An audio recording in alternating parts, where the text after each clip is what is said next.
Oftentimes, the way we describe our problems to other people is an indicator of how we see the world and ourselves. A common adage to identify yourself to people is as a glass half full or glass half empty person. And the way we communicate, just like that, shows how we think. I'm Noah Throw, a therapist at Cedar Tree Counseling, and in this video, I'm going to share how changing our language can change our outlook. The language we use when describing things creates an association between things in our brain, and this association primes our brains to see the world in a certain way. But the way we communicate can also change how we think. When we start to notice how we see our life and the events around us, we can change how we see the world and who we are. For example, never or always are two big phrases that we use. I always fail, or you never talk to me. Those can make reality really overwhelming and frame something as a big problem, maybe even a problem that feels too big to solve. Listen to this.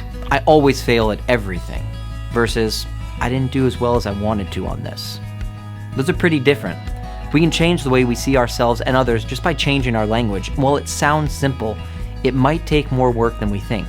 We say hundreds of things every day that contribute to the story we're telling ourselves about who we are and what the world we live in is like. But by changing our language, we can change our life. So, how do we start to do this? Well, first, pay attention to what you pay attention to. What pops up the most often in your conversations? Are there stories or situations you keep focusing on? What's the content of those stories? What words or phrases or stories do you repeat? How do they frame the life you're living? Pay attention to what you focus on. It helps you discover the various stories you tell yourself about your life and relationships. Second, look for times where there are exceptions to those stories. For example, consider the phrase, "I am not smart," as our story. Are there any exceptions to that phrase? Any times that we did have the answer, or got a degree or certification or a job? Was there a time when you were able to help somebody figure out a problem they had? When people have asked you for your opinion because they trust your judgment?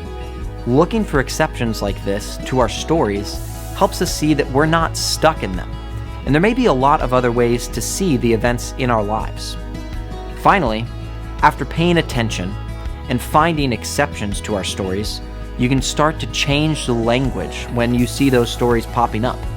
Let's go back to our phrase, "I am not smart." That's an absolute statement. If we change the language to something like, "I know a lot about history, but not as much about science," that phrase creates a more accurate story about your intelligence and starts to change the way you see yourself. Most of the time, we've been passively creating a story for years, and when we recognize it and start to change it intentionally, it can still take a long time to tell ourselves new stories.